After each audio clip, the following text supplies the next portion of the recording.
Hi, all. It's me, Wonder Librarian, and I'm here to discuss another one of my cool deep dives that I've been having lately. So, as many of you know that's been following my content for a while, I do really love theme parks.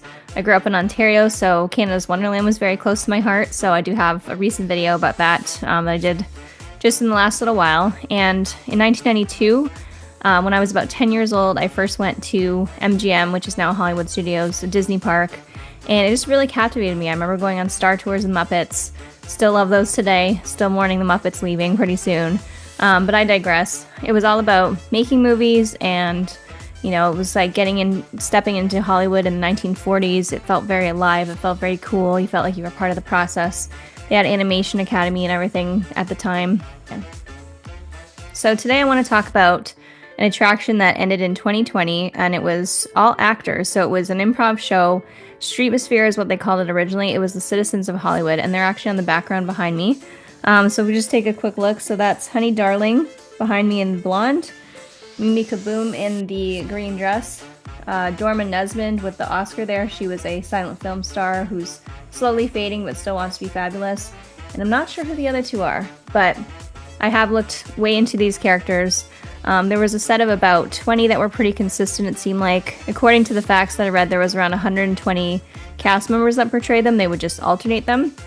Some characters were there all the time, and others were sort of here and there, and you'd see them every once in a while. So they were a big gem to a lot of people. They made Hollywood feel alive, and they were typically stationed on Hollywood Boulevard. So when you walk into the park along the storefronts there, where it very much looks 1940s, and then if you turn right when you enter the park, Sunset Boulevard, they would often be found along there by the Chinese Theater. So if we keep going back, there's all the handprints, Chinese Theaters right there. When you turn left, Echo Lake, Hollywood and Vine, that area, sometimes they would be over there, but typically you'd find them sort of right at the front or on Sunset Boulevard doing consistent shows. So they also had a bunch of vehicles. So I know that there was movie star vehicles, so like old classic cars. There was a little truck that had something that said Funniest Citizen Competition 1947. There was a radio station kind of truck with a little sign on it. I think it was called Kaput or Kaput Radio or something like that. In the Can Film Studios, I believe. So I'm going to back these all up with pictures. And then they, of course, had some police vehicles and City Works vehicles as well. Okay, so so they were often found, so you could actually find them in stores too. So sometimes they were yelling out of a window. Sometimes they were sitting on a bench and they would talk to you. Sometimes it was just a policeman issuing a ticket or some public works people fixing something. So I'll show some pictures and video evidence of that, and we're actually going to go to Hollywood Studios and find where these locations were that the citizens of Hollywood would play around and do stuff, which is really fun. And we'll talk a little bit more about the kind of shows that they used to do, and kind of a bit about their legacy, and break down some of the characters for you. So it was said that they were closed for the COVID-19 pandemic, but as of right now, they've never been announced as resuming or anything like that, even though they were a popular attraction. So here's just a breakdown of some of their typical shows that they would have. So Good Morning Hollywood, which was on Hollywood and Vine. The Funniest Citizen Competition on Hollywood Boulevard, which I definitely saw a lot of that. Hollywood Matchmaker would be where they would take someone from the audience, and it was kind of like the dating game kind of thing, where they'd have a few ladies or a few guys, and then it would be like an announcer, and then he'd say something like, "Ladies, what kind of dessert would you describe yourself as?" And then the citizens would improv something, and it was really, really fun and cool. Magic Trick Table, so I did see a character called Jack Diamond who would do that, and he would kind of be a little bit parked down by Echo Lake, or sometimes pop up around Sunset Boulevard, and he'd have his little card table, and then of course do some magic tricks. Not so well, but he would try. Glee Club, I did find evidence of a holiday version where they did like the 12 Days of Hollywood, and then they would bring kids or volunteers into the audience to help them sing. That one looked really fun too. And then Hollywood Hot Seat was kind of like more of an interview type of show. So again, I'll show some clips and some pictures to show some evidence of this stuff, but it seemed like a really, really good time to be around the citizens of Hollywood. So yes, here's a breakdown of some of the characters and some of their pictures, and you will see them again in the videos that I'm showing too. So this is Jack Diamond, talent agent. So he seemed to be a pretty consistent character. I was mentioning that he did do the card table tricks, and I did find evidence of him doing that around Echo Lake. But yeah, he often wore kind of a fedora hat, tie and vest, and red, and so that's how you could see that Jack Diamond was coming. Chloe Kennard was another famous person, so she seemed to be a lady that was maybe in her mid-40s, maybe just a little over the hill in her own opinion, but she kind of followed the Hollywood gossip pretty astutely, and then would often be in some of the talent shows and things, so she would show up quite a bit, and a lot of times she would be speeding around in a little car, so always trying to get the hot gossip, Chloe Kennard. Honey Darling was one I saw quite a bit. She kind of reminded me of like a callback to Marilyn Monroe or something. She had the big glasses, she had the blonde hair. She always wore these pretty purple or pink dresses, so she really stood out. And again, one of the starlets. Minerva Limpwhistle, so another actress that had come to Hollywood a little bit later, and she worked during the golden age of Hollywood, so she was London-born, had an accent, and she was often riding around in the back of a car, very fancy lady. And this is another lady that really stood out to me too. I was mentioning her before, but Dorma Nesmond, and she was a famous but fading star from the silent film era, so you can see that she's got a little bit of face paint on, probably to show that she was from, the 20s. She's got a little cigarette there. She really kind of looks like she's in more old-timey clothes. And I just noticed a cool detail is she's actually sitting on a case that has her name on it. And it looks like a production company's name too. So I think she's really cool. She's very recognizable, and I did see her in a lot of skits as well. And I think a crowd favorite, because I definitely saw her in a lot of skits, was someone named Betty Shambles. So she was just an average girl. She came to Hollywood looking for love. I don't know if she was really an aspiring actress so much as she was just a regular person that was following her Hollywood dreams, and oftentimes she'd enter the talent shows and then she'd say things like, "I've got a face for radio," and just kind of like poke a little bit of fun at herself. So she was, I guess, a very relatable character, and yes, I did see her all over the place, Betty Shambles. Here's a couple more. So Percival Peabody, he's a policeman, and he's driving around in this photo with Paige Turner, who always wears green. She's got kind of red curly hair. And she is somebody that was a former beauty queen, former Miss Cow Patty Princess, and she's looking to prove she has what it takes, but currently she's an assistant to the stars. So you see Paige Turner in a lot of these competitions and stuff. She's always trying to make her big break, and she's definitely around, and she acts very important. And this is Mimi Kaboom, so she always wears a green dress, always very finely dressed and sparkly and whatnot. Very over-the-top personality. She's a new leading lady with a knack for dropping R's and loves having a drink or two. Here she is near the front of the park, and she's got husband auditions, so I think she would often be somebody that would interact with guests just kind of as a pop-up thing, but I would also see her in the talent shows as well, and some of the other shows going on. And here is Officer Club, Beau Wrangler. So Beau Wrangler was a cowboy actor, and then the mayor, Sonny Burbank, and it looks like they were maybe interrogating a citizen or something, a person that was a guest in the park. They would often do things like this, either in pairs or maybe three of them. Sometimes they're sitting on benches, sometimes they're in the stores just talking to you. So that's just to kind of highlight some of the main ones that I saw a lot of. So I will post from the research that I did, the fullest list that I could possibly find at the end of this video, just to kind of pay tribute and thank all the citizens of Hollywood for all their fun and antics over the years. So now we'll move on to Hollywood Studios. We'll talk a little bit more about some of the shows that they had, and we'll go and see the locations themselves. So stay tuned. So the citizens of Hollywood were all around town, and there was a scene where there was 3 public work guys, so they'd often do some skits around. So they pull up their truck here, 3 of them would come out, and they were working on this mailbox, so I'll show you that in a second. Oh yeah, I forgot all about that. That's pretty important stuff. Yeah. So hold on. Just a second here. We need to make sure that he knows about this, right? Because this could be cataclysmic. Come here. If you didn't know, what would happen? I know. You know what I'm saying? Yeah. You have to understand this is important stuff. Hold on. Hey guys, we'll be with you in a second. Yeah, you just hang on to your shorts. They got stinky breath. All right, go Hey boss. What? I got some news for you. In this trash can, there's 2 guys there. Hey, wait a minute. Who's this guy? This is my nephew. This is my favorite nephew. Whoa, what's his name? I don't know. What's your name? What's your name? What's your name? He's kind of shy. Oh, well, nice to meet you, pal. Yeah, hey, listen, don't bother saying hi to him. He ain't from here. He ain't gonna understand you. You can't like this idiot. It's got a blast radius of 30 yards. Everybody here'd be blown to smithereens. Everybody step back. Get rid of that. Oh, we could have had a blast. Buddy, get over here and take my hand. All right. Thank you, bud. Sparky, where are you going? I think you two want to be alone. Sparky, get over here and take Buddy's other hand. Oh, it's a loving. Kumbaya, my love. Kumbaya. Hiya! All right, listen up, morons. Here's what's going to happen. My hand is stuck in this mailbox. I got to get my hand out. So I'm going to grab Buddy's hand. You grab Buddy's other hand, and you're going to pull me out of here on 3. All right, we got it. Get ready. All right.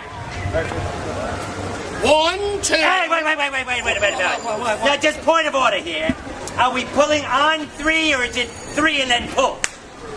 I need to know what. Okay, you know what? It's a good idea. We got to be on the same page.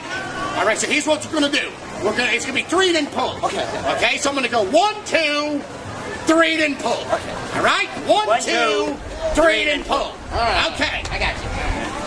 All right, link up, idiots, and just pull me when I say go. You say what? Go.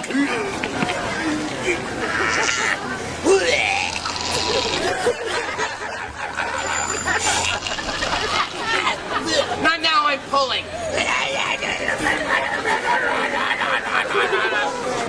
So one of the most common shows Citizens of Hollywood did was one called The Funniest Citizen. So that would mean that they have a host and they would bring some citizens up around here. So the clip that I have is from 2020. It's right in front of this building. That's how I can tell where it was. And it had characters like Juan Scenario, Norma Desmond. It had Betty Shambles, who was a fan favorite, and also had Chloe Kennard. So I'll show you that clip right now, and it's basically just them doing their best improv. It was always really funny, and people really seem to love that one. So Funniest Citizen was filmed right here. That's right, it's time for the big comedy show. Gather up on the curb. Stand up there on the pavement, or just here right now in front of us. As we present to you the 1947 Funniest Citizen of Hollywood competition. 6 citizens on the line today, vying for your laughter, approval, and cheers. We're going to find out who is the jester of the joke world, the master of mirth, the king of comedy, or queen. Could be a queen of comedy, we don't know. Actually, with these numbers, it's probably going to be a queen of comedy. Ladies and gentlemen, look at this. Here are your citizens, all 6 of them on the line. Folks, let's have some applause and cheer for these fine citizens of Hollywood. Ladies and gentlemen, I am your host today, Montgomery Dash, big-time movie star, and living proof that movie stars don't have to be handsome, we have to be gorgeous. Thank you so much. Now, ladies and gentlemen, these are your citizens of Hollywood right here. You might be wondering who some of them are. So why don't you go up to the microphone, introduce yourself. Yes, starting with you. They know who I am. I'm screenwriter Juan Scenario, Hollywood's most educated man. This is true, I have so many degrees. People think I'm a thermometer. There we go. Who's next? Buenas tardes, Hollywood. I am Flora Fiera. I'm single, bilingual, and ready to jingle, baby. Hi, Hollywood. I'm Chloe Kennard, Hollywood's hottest gossip. I may be left-handed, but I'm always right. Hi, everyone. I am Paige Turner, assistant to the stars, and I'm very, very, very single.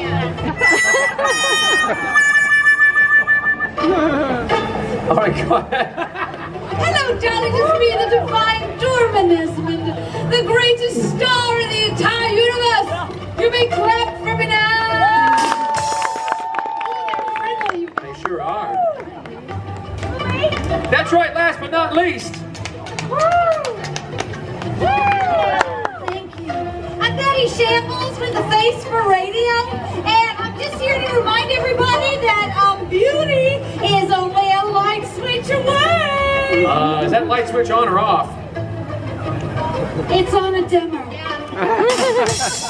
Ladies and gentlemen, here they are, your citizens of Hollywood! So there was actually a holiday show that Citizens of Hollywood would do. It's called Holiday Glee Club. And that's where they would sing and they would pull people from the audience to come up and sing with them. So right over here is one of the places that they would do it. So they would just set up here, they'd all be lined up. And then they would pull people from the audience, and they did 12 Days of Hollywood Christmas. So I'll show that clip right now. Right over here. Make sure you're parking at the end of the bench, not near the red zone. There you go.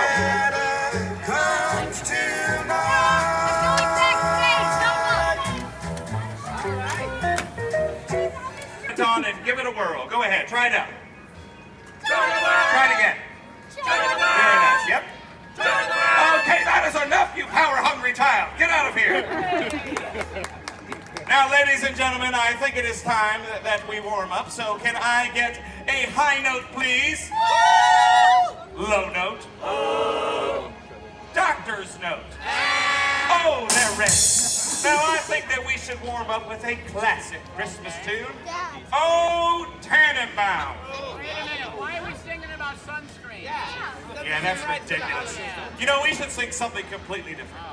Oh, Christmas tree. All right. Can I get a note, please? Never date a hotel porter. They always have too much baggage. No, Evie, musical notes that we can sing. Oh, is that what you meant? I should have known. That's why I have this funny thing.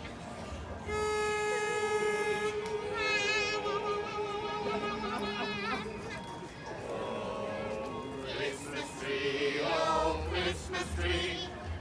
Oh Christmas tree, oh Christmas tree. Oh Christmas tree, oh Christmas tree. Oh, Christmas tree, oh, Christmas tree. Oh! Christmas tree. Oh! Christmas tree. Hey, hey, hey, hey, hey, hey, hey. Oh, Christmas tree. Oh, Christmas tree. Joy of the world.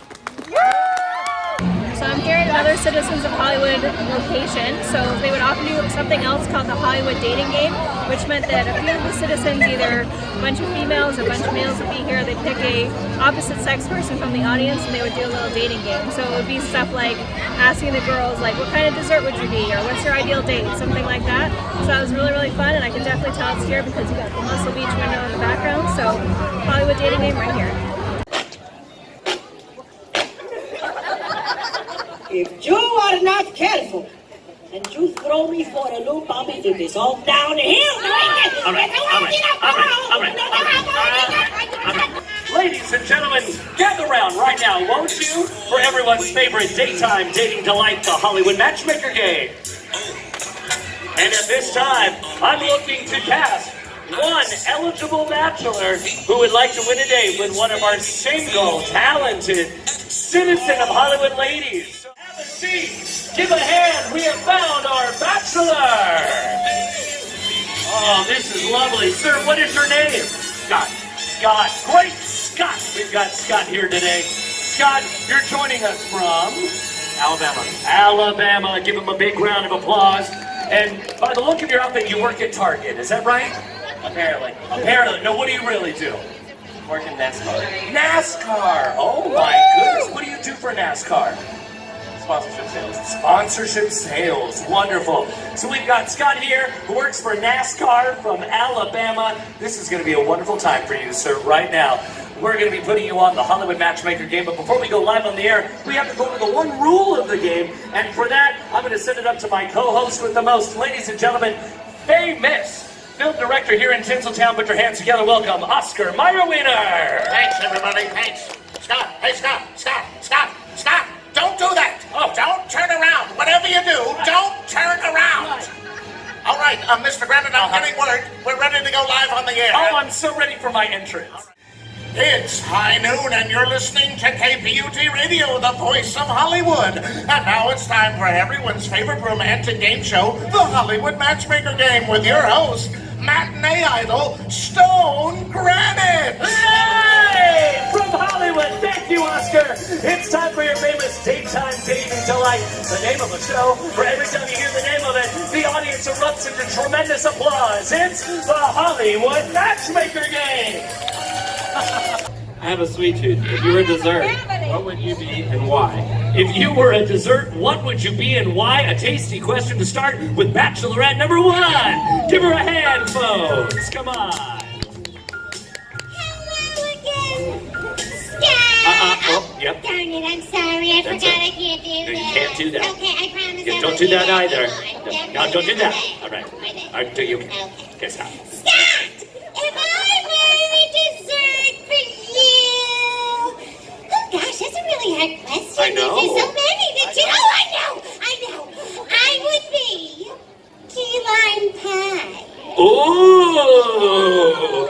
lime pie. Why would you be key lime pie? Because men think I'm sweet, but women always say I'm a little tight.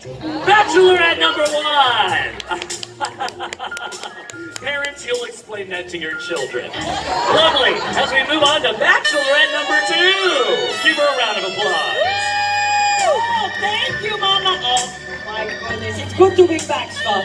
I'm glad you didn't circle the block. You know what I mean, Scott? Oh, my goodness. If I were a dessert, I would have to say, oh, a cafecito. A little coffee at the end of the meal. Oh, you know what I'm talking about, Mama. Ooh, a cafecito. A cafecito. Well, because, Scott, I like you. A latte. A latte. Clever. I'm like a man who can espresso himself, Scott. You know what I mean? That's fun. Oh, but Scott, if you are not careful, Scott, I pack a powerful punch and I will keep you up all night, Billy. Take it over. Let's give her back. Take her back. Bachelorette number 2. Give her a hand. You may need to switch to D-pad. You may. And now let's wrap it up with Bachelorette number 3. Step up to the microphone. Give her a hand. Step up to the microphone. One time, Oh. Hold on. She's made it, ladies and gentlemen. She has made it. Are you all right, Bachelorette number 3? I made it. Good answer. I love you. Oh, you love me or him? Oh, that's nice. I know you are. I know you did. If you were a dessert, what would you be and why? If I were a sweet treat for Scott, I'll be a very elegant dish of Jell-O salad. Oh, yes. Jell-O salad. Yes, sir. That's an interesting choice. Why would you be Jell-O salad? Because people always tell me I'm fruity on top and jiggly on the bottom. Bachelorette number 3. And that's the end of the first round of the Hollywood Matchmaker Game. So I hope you enjoy those samples of the Citizens of Hollywood. They truly were a really awesome addition to Hollywood Studios. And like I said, they were there from May 1st, 1989 all the way until October 2020. They have been teased at making a possible revival, so we'll see if that ever happens. But in the meantime, I will share this full list of names that I compiled from a bunch of different resources on the internet. Thank you to everyone that documented everything about them. I really appreciate that. And last but not least, I'll share some of these recreation photos we took around the park. So basically I just found out where these citizens were stationed around the park and did some fun recreation photos, and I really loved doing that. It felt like a really strong connection to them. So that was really awesome. And thanks so much for watching. Make sure to like, subscribe, and comment on this video. And if you have any memories of the Citizens of Hollywood that you want to share, maybe a favorite character or maybe a time that you saw them around the park, I'd love to hear from you. So please go ahead and comment that. And until then, I'll see you in the next one. I'll see you in the future. Take good care.